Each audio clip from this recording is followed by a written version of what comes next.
Hi there, so today we're going to be having a look at Socket.io. We're going to essentially pair it up with a React application.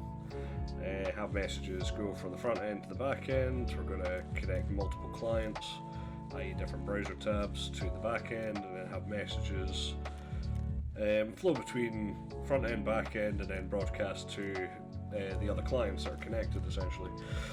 So the general idea here is not to necessarily show you how to create, let's say, a messaging app or give or take any other real-time application, but it's to sort of show the fundamentals of how you can create events. You can have events go from your front end to your back end then propagate that to your other clients.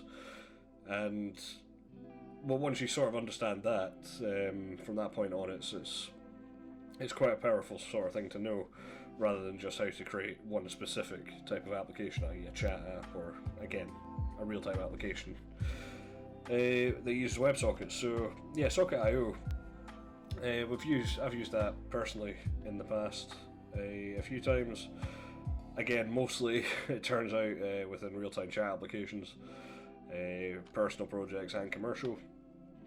So what I'm going to show you is just a very, very basic app. Let me just bring up the final project and I'll show you what I mean by simple. So if I just give this a run, pm start, the back end, the server, we're going to need to live, which we are. Okay, that took a while, but as you can see here, we've got our messages, which are currently blank. We've got a room ID and a message. If I was to join the same room, let's just say that room ID is 10, then this user would be able to communicate with this user, and this user would be able to connect to this user. And if I change the room, you will see that no new messages will come through unless this user connects to this room. So that's the general proof of concept that we're going to create today. And yeah, well, we'll see where we go. As I say, it's not a comprehensive WebSocket tutorial. It's just more showing you the general gist of how it works, how to set it up, and then eventually the world is your sort of oyster, really, in this case. So what we'll do is I'm just going to close all the stuff that I previously had. I'm going to create a completely new project just so you can follow along from the start. So initially we're going to find a place in your PC that you can create a new project. So I'm just going to call this Socket.io.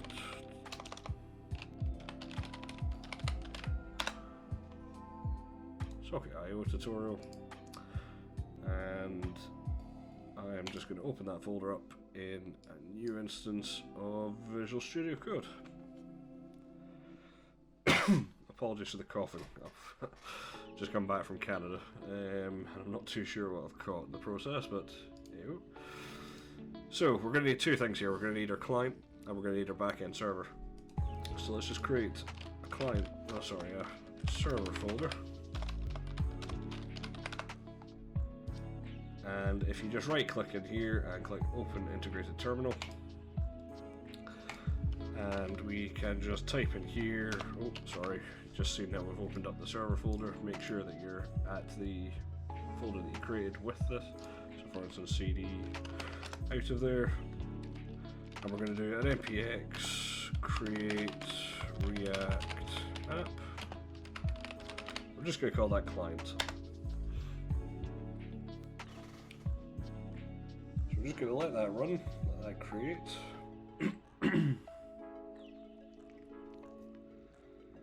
And let me just grab a quick bit of water, sorry.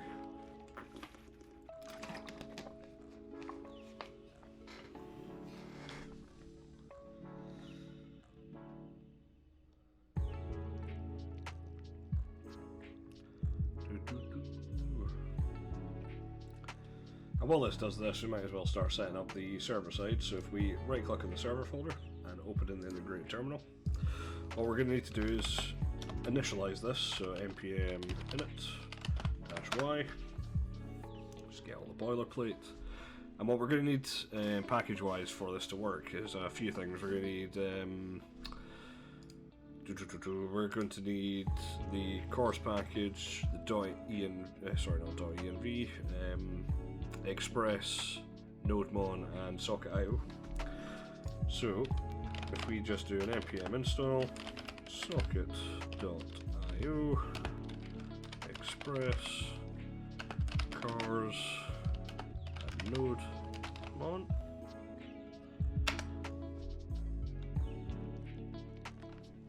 give that a quick install.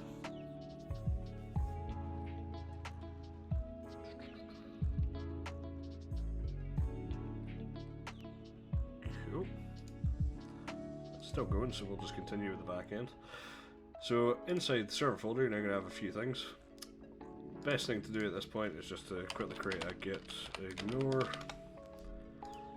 and ignore the node modules, just so you don't end up having to deal with that mess. What's going on here? Nope. Let's put that in the server folder. And inside your package.json, we're now going to change the test script to start, and then we are going to want a nodemon of index.js. So now this is our starting point. We'll need to create that index.js file.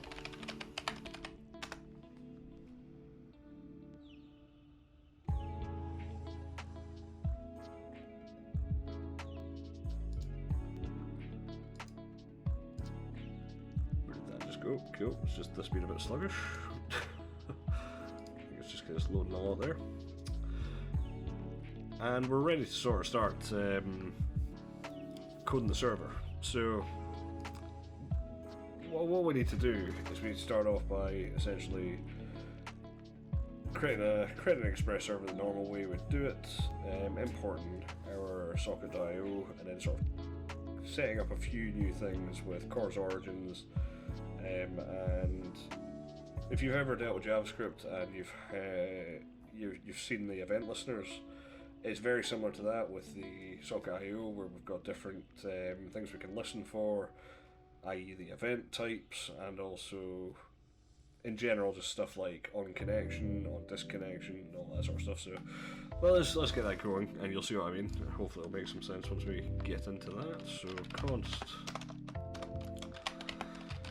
express equals require express const app equals express open. And what we'll do is we'll get the HTTP library on Node, and we're going to get the server from socket.io. Nope.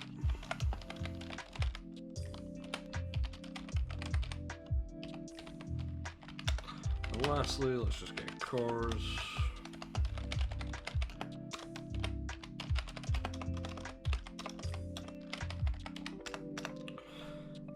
Right, so that's just got all of our imports. We're just going to start configuring it. So we'll say need to put the cars into a middleware as part of the Express library. Let's set up a server. That's going to be a new server. That's going to take our... Oh, sorry, no. Jumping ahead a wee bit here. So we'll need to configure our HTTP server first. Create server. That's just going to take our app, our Express app. At this point, we want to configure the socket.io element of this. So we're going to create a new socket server, and that is just going to take the server that we've created above and some options. And within this, we need to specify our cores. So our origin is essentially going to be whatever our origin for the React application is. We need to specify some methods, which is going to be an array of different types. So in this case, we're going to put a get, request, and a post as the only types that are allowed. As I was saying before, this origin, the way you find this is by going back over to your client, and as we can see, we've now got a React application here. We just want to start that React app, so if we jump into cd client npm start, typically this will always open on port 3000, but just to be sure that that's the case, as you can see here, we're opening on port 3000. So what we're going to do is we're going to copy this, just close that for now, exit all the way to that, and we're just going to paste that origin in here without the forward slash. And then lastly, we are just going to kick up this server the normal way you would do it. Obviously we can't be on port 3000 now, so let's just say ports 4000 for this React app. Create a callback, and we will just say that the server started. Console log.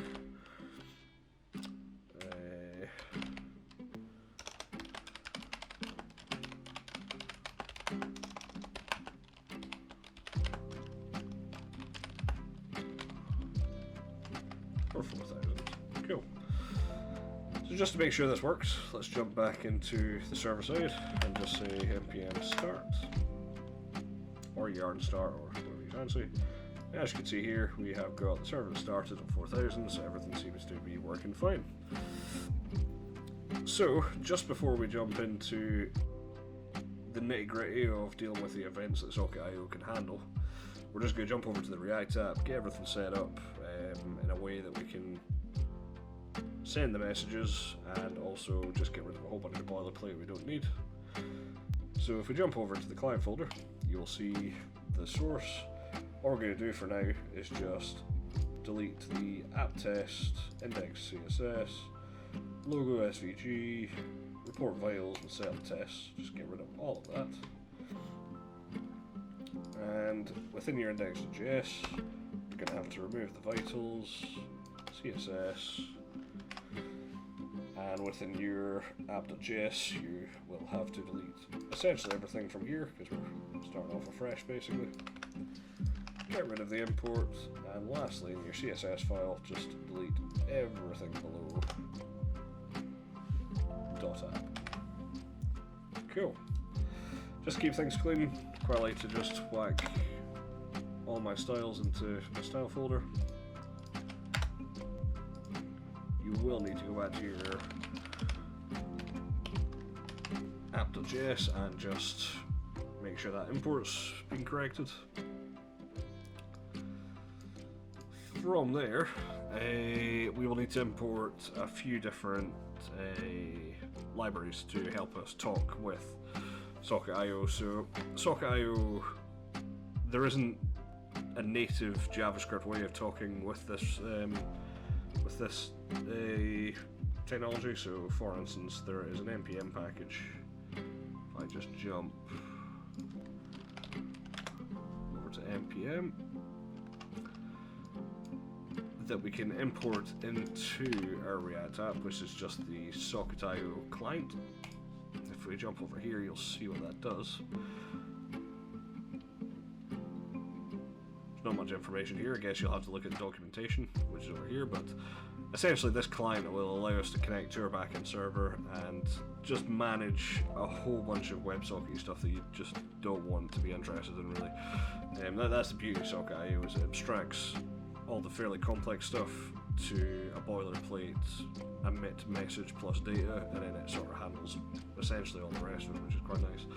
So anyway, we'll give this a download. So if we jump back over to our client app, do an npm install of Socket.io client, obviously. Might take a second.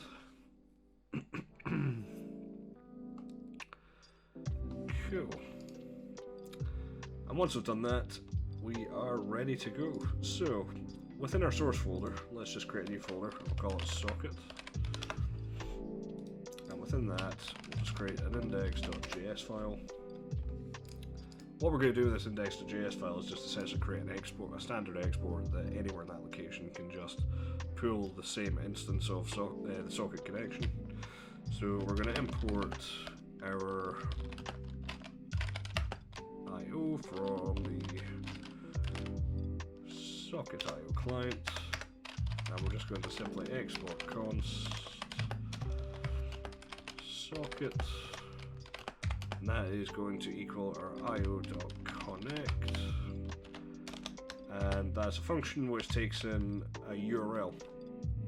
So in this case, all we need to do is point it towards our backend, which is http localhost 4000.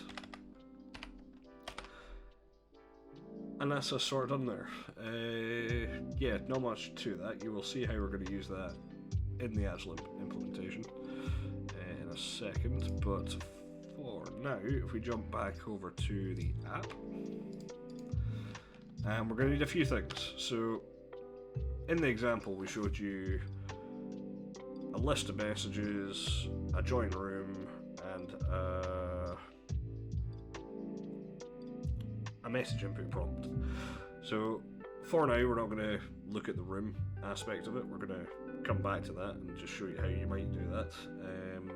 But for now, all we need is an input for a message, the ability to send to the backend, and then the backend is then going to propagate that to all listening clients, essentially. So that's the general gist of what we're going to do here. So what we'll need to do that is essentially an input. And that input is going to have an onChange. In fact, we'll come back to the onChange. We'll just give it a placeholder for now. And that placeholder is just going to say message to send. And then we'll need a button. And that button is going to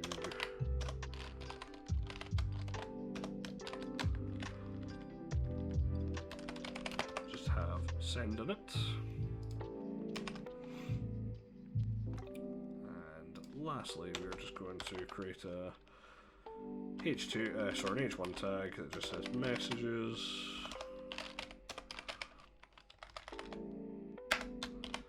and then we're just going to display a list of messages.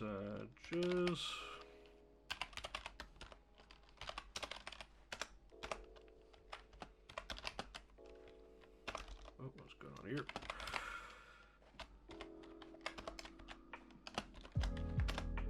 And that is just going to render an H2 of the message. As you can see here, we need to define this list. So we are just going to import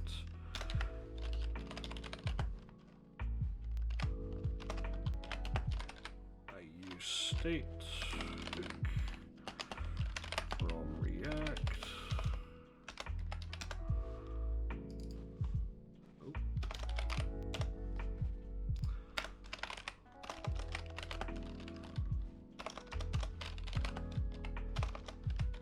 Sorry for all this boilerplate that we're going to have to set up here, but unfortunately that is just what's needed. You will see this coming together fairly shortly, and that's just going to be an empty list to begin with. There we go. So as you can see, we've got our placeholder, our send button, and our messages. So if we just give this a start now,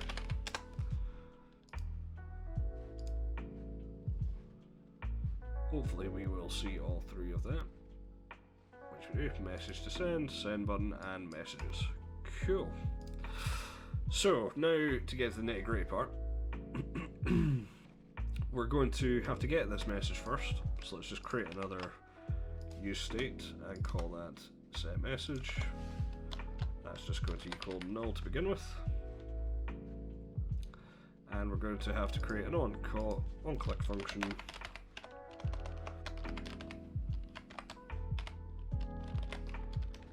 which has the target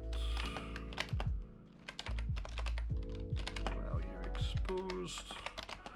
And we're just going to set our message to value.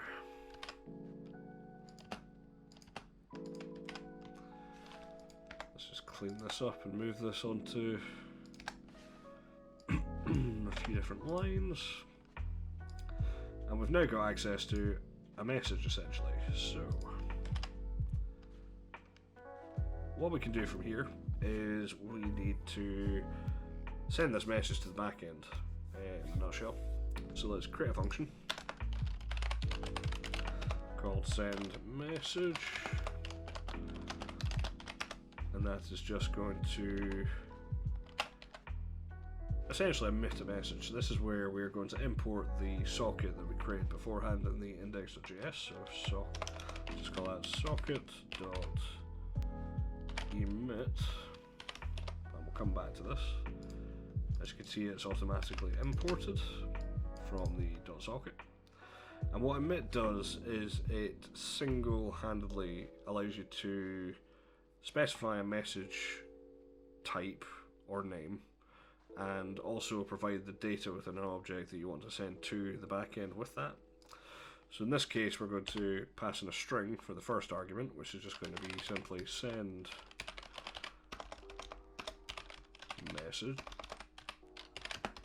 message, and the second argument is going to be the data that we want to send. So in other words, it is going to be the message. All we need to do now is on the button, create an on-click handler.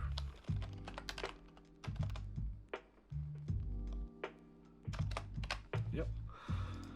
Which is just going to send our message. Cool. So at this point, we're going to need to go to the backend. We're going to have to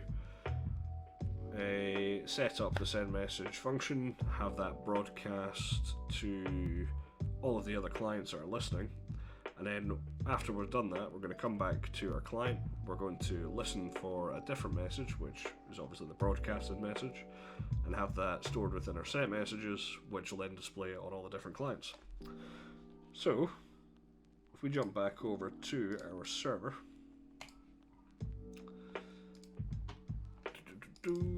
this is where we can set up the listeners. So in this case, we'll set up io.on, and we first need to listen to a connection. So connection, and that is simply going to be a callback function that has the socket passed back into it. And at this point, we can console stuff out. So for instance, let's console that essentially a socket's been created and a socket is connected / a user in this sense. So we can just say something like user connected, and that can be the socket.id. And in this case, what we'll see is if we jump back here, we have one user connected, and the reason we have that one user connected is because we've got one browser instance open. So to make this a bit clearer, if I just put this down here, for every new tab that connects to this server, so for instance, here we go, you'll see we get another user connected and another user connected. So this is all working.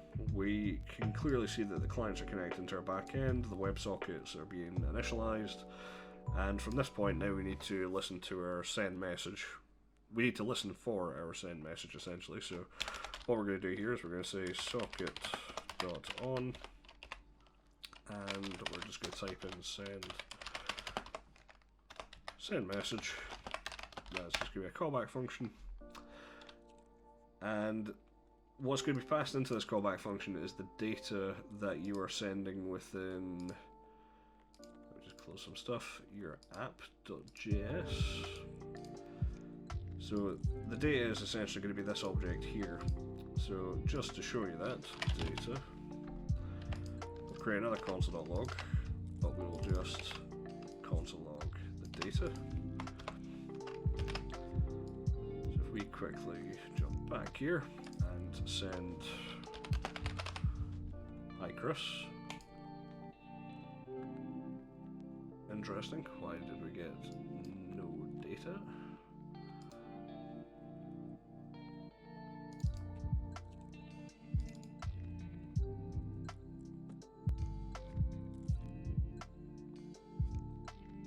Sorry. So it's not an on click, it is on change. That will help. So now what will happen in the console is if I send the same message, might need to refresh that. There we go. So the hi Chris will come through. And now we need to propagate that to all of our different clients. So how we do that, there's a nice little feature called broadcast. So what we can do is socket.broadcast, and we simply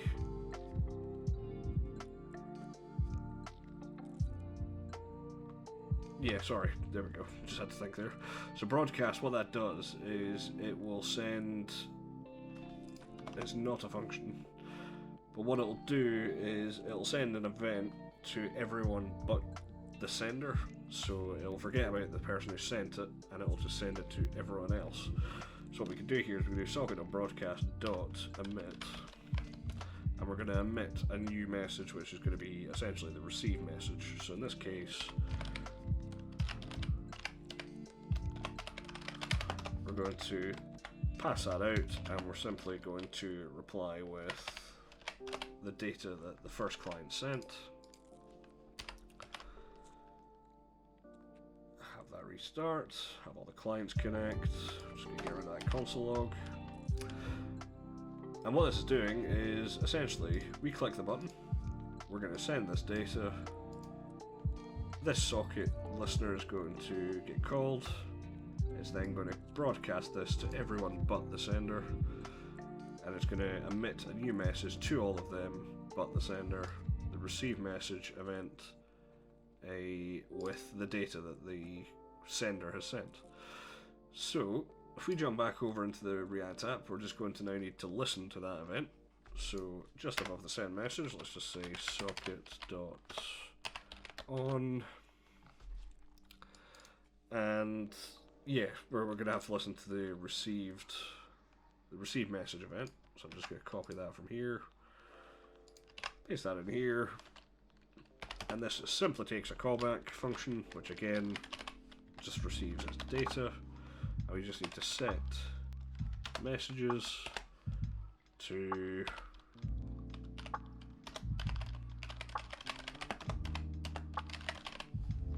messages.data. Cool. So at this point, what's happening is we've essentially got, let's rename this just so this makes a wee bit more sense in a minute. So the value of this is just going to equal message. So that's storing that there, and then this message is now going to have a message.value instead of it just being message.message. So let's give this a try, see what happens, and yeah, we can kind of go from there. So get this down here, close all that again. Let's refresh all of our browsers just so they've all got the latest code. If we just send hi Chris, you can see here the sender has now broadcasted to all of the subsequent listeners, and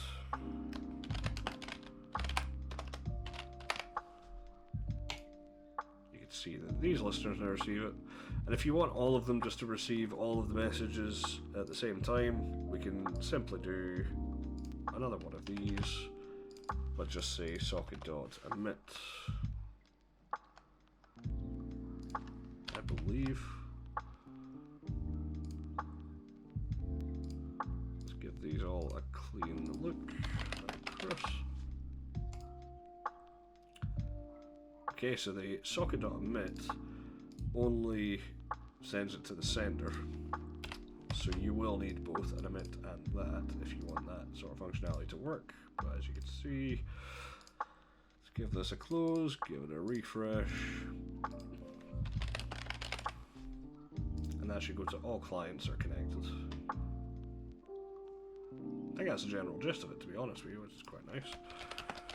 So you can see how this would work in terms of like a live stream chat or something like that.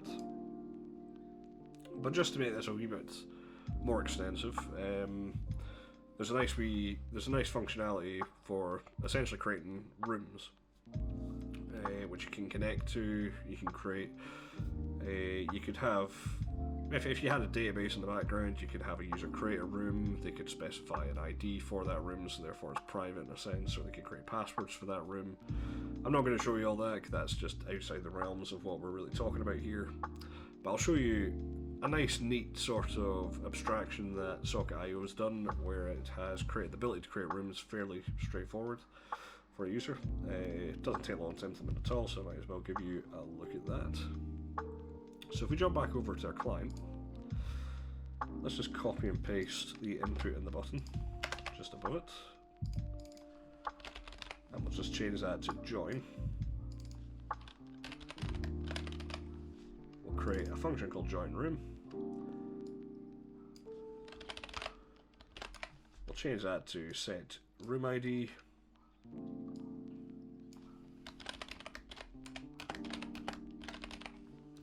Set this to room ID to join. Let's create a new use state, which just has that room ID, and that's just going to be set to null as well. And now let's create that function, which is simply just going to be that. Just to make sure everything's fine, let's jump back over here. You can see we've got our new input fields. And all we need to do here, in this case, is if the user has submitted this, so if we go to if room ID, all we want to do is emit a socket.joinRoom, so socket.emit join room, just pass the room ID,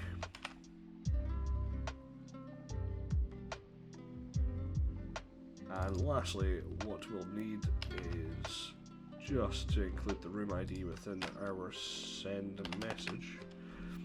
So if we just say the value and the room ID, I'm pretty sure that's all we need from a client side. Let me just have a think here.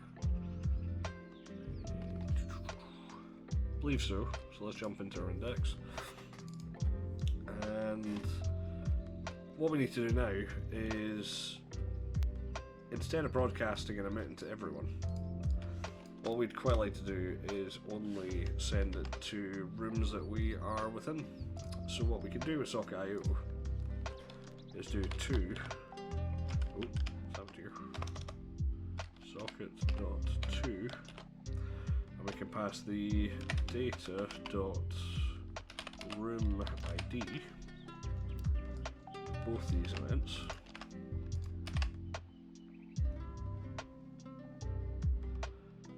Take the broadcast off.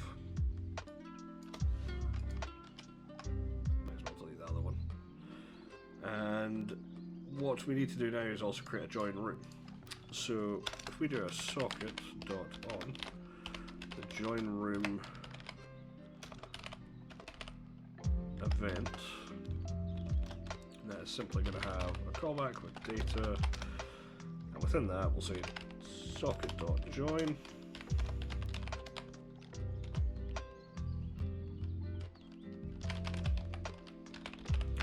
Pass the data, oh sorry, just data in this case because we never passed the room ID as a object. What we'll now see, I believe,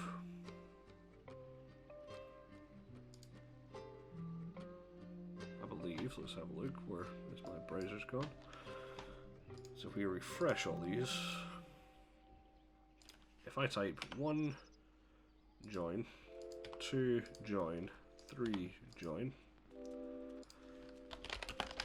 type hi Chris, we shouldn't see these messages appearing anywhere, which we don't, which is nice. But if this user joins room 1, and then this user sends a message again, you will see that they see it. If this user joins room 1, I send the message again, you'll see that both users see it. And eventually, hi John, see both, all interact. So yeah, that's where we'll leave it for now. I'll create a more advanced sort of socket.io tutorial that includes stuff along the lines of video chat streaming, live streaming, and just take the whole concept further. I just wanted to show you the ins and outs of how you create an event, how you listen to that event, how you propagate that event, and how you have your clients listen and receive those events. And once you get the general gist of it, and you start messing about with these concepts, it gets fairly fairly low level quite quick, which is quite nice. You can do a lot of different things. You can send and filter and have messages go to certain places, certain rooms, certain people. And do a whole host of different things, which is quite nice. So, highly recommend reading the documentation. All the information's there. And yeah, without further ado, remember to like, comment, and subscribe. Really hope you like this video. If there's any libraries you'd like me to cover, high-level concepts, through to potentially building out different types of applications. Yeah, just generally anything in the software development sphere. If you just want me to talk about things, happy to talk about things. But yeah, until the next video, thanks for getting this far, and until next time, have a good day.